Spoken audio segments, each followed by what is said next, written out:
تو عزیزات محترم، سارے رشتے دنیا میں خوبصورت سے خوبصورت ہیں، سب رشتے ایک دوسرے کے قریب کرنے والے اور ایک دوسرے سے محبتیں لینے اور ان پر محبتیں نچھاور کرنے والے ہیں، مگر اس رشتے کا آپ کیا کہیں گے جس رشتے کی شان اتنی ہے کہ اللہ رب العزت نے اپنی ذات کے ساتھ اس کا ذکر کیا، اپنے حقوق کے ساتھ اس کے حقوق کا ذکر کیا، اور ایسا عظیم الشان رشتہ جس کو ہم دنیا میں ماں اور باپ کے نام سے یاد کرتے ہیں۔ اللہ رب العزت نے قرآن عظیم میں ارشاد فرمایا، وَقَضَىٰ رَبُّكَ أَلَّا تَعْبُدُوا إِلَّا إِيَّاهُ وَبِالْوَالِدَيْنِ إِحْسَانًا، کہ اللہ تبارک و تعالیٰ نے، یعنی اے انسان تیرے رب نے یہ فیصلہ کیا، یہ حکم دیا کہ اس کے ساتھ کسی کو عبادت میں شریک مت کرو، اور فوراً اگلی بات کیا فرمائی، وَبِالْوَالِدَيْنِ إِحْسَانًا، اور والدین کے ساتھ حسن سلوک کرو۔ کیا اس حسن سلوک کی حدود و قیود زندگی تک ہیں یا زندگی کے بعد بھی؟ اور کیا یہ رشتے جو اللہ نے ہمیں عطا کیے، ان رشتوں کے ساتھ یہی سلوک ہونا چاہیے جو ہم کرتے ہیں، یا اس سے بڑھ کر بھی کسی سلوک کے مستحق ہیں؟ تو آئیے بارگاہ مصطفیٰ کریم صلی اللہ علیہ وسلم میں چلیں اور دیکھیں، وہاں ایک منظر نظر آتا ہے۔ حضور نبی اکرم صلی اللہ علیہ وسلم تشریف فرما ہے، صحابہ موجود ہیں، آپ علیہ الصلاۃ والسلام نے سب کی طرف دیکھا اور ارشاد فرمایا کہ تم میں سے کوئی شخص بھی جو اس محفل میں بیٹھا ہے ایسا ہو جس نے اپنے رشتہ داروں سے قطع رحمی کی ہو تو وہ مجلس سے اٹھ جائے۔ آپ نے ایک مرتبہ یہ فرمایا، پھر دوسری مرتبہ فرمایا۔ آپ علیہ الصلاۃ والسلام نے ایک مرتبہ ارشاد فرمایا کہ جو شخص آج اس حال میں بیٹھا ہے کہ کسی کا کوئی رشتہ دار ناراض ہے یا وہ قطع رحمی کر کے آیا ہے، کسی سے تعلق توڑ کے آیا ہے، تو وہ مجلس سے اٹھ جائے۔ آپ نے دوسری بار بھی فرمایا مگر کوئی شخص نہیں اٹھا۔ آپ نے جائزہ لیا، تیسری بار پھر فرمایا کہ جو شخص آج قطع تعلق ہی کر کے آیا ہے، کسی رشتہ دار کو ناراض کر کے یا اس سے تعلق توڑ کے آیا ہے، اس مجلس سے اٹھ جائے۔ جب 3 مرتبہ آپ علیہ الصلاۃ والسلام نے ارشاد فرمایا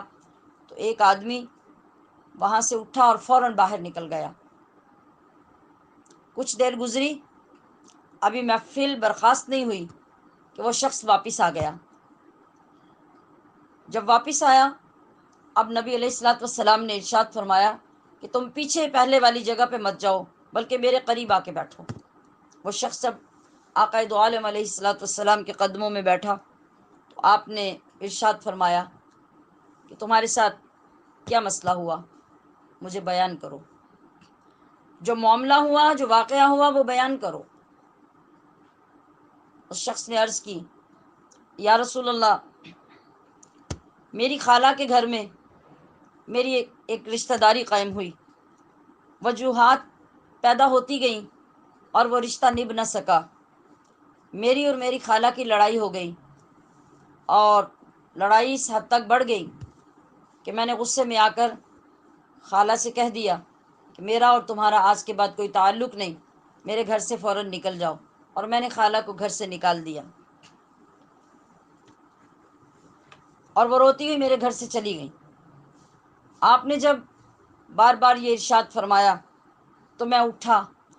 اور میں اٹھ کر سیدھا خالہ کے گھر گیا اور میں نے جا کے اس سے معافی مانگی۔ خالہ نے کہا کہ یہ کیا عجیب معاملہ ہے، ابھی تو کچھ دیر پہلے تم نے دھکے دے کے مجھے گھر سے نکال دیا اور ابھی تم میرے دروازے پہ خود معافی مانگنے آ گئے۔ تو شخص کہنے لگا کہ یا رسول اللہ فدا کا امی و ابی، آقا میں نے سارا معاملہ خالہ کے گوش گزار کیا، اس کو بتا دیا اور کہا کہ خدا کے لیے مجھے معاف کر دو ورنہ میں مصطفیٰ کریم کی بارگاہ سے رد کر دیا جاؤں گا، میری دنیا اور آخرت کو بچا لو اور مجھے معافی عطا کر دو۔ میری خالہ نے کہا کہ تم مجھے معاف کر دو، میں نے تمہیں معاف کر دیا۔ اور یا رسول اللہ اب میں اپنی خالہ سے معافی مانگ کر آ رہا ہوں۔ آپ علیہ الصلاۃ والسلام نے ارشاد فرمایا کہ میں نے یہ اعلان اس لیے کیا کہ میرے پاس جبریل آئے اور جبریل نے آ کر کہا کہ یا رسول اللہ، جب کسی مجلس میں کوئی ایسا شخص بیٹھا ہو جو قطع رحمی کر کے آئے اور وہ مجلس میں بیٹھا ہو تو اس کی موجودگی میں پوری مجلس کے لوگ بھی اگر اللہ کی بارگاہ میں ہاتھ اٹھا کر دعا کرتے رہیں تو وہ شخص جو قطع تعلقی کر کے اپنے رشتہ داروں سے تعلق توڑ کے آیا ہے، اس کی نحوست کی وجہ سے پوری محفل میں بیٹھے ہوئے لوگوں کی کوئی دعا قبول نہیں ہوگی۔ عزیزات محتشم، ذرا سوچئے، غور کیجئے، ایک ایک رشتے کی قدر ہمارے پیارے آقا صلی اللہ علیہ وسلم نے ہمیں کس طرح سے سکھائی، کس طرح سے سمجھائی، اور ان رشتوں کا تقدس کس طرح سے بتایا۔ آج ہم اپنے رشتوں کے ساتھ کیا سلوک کر رہے ہیں؟ ہمارے کتنے رشتہ دار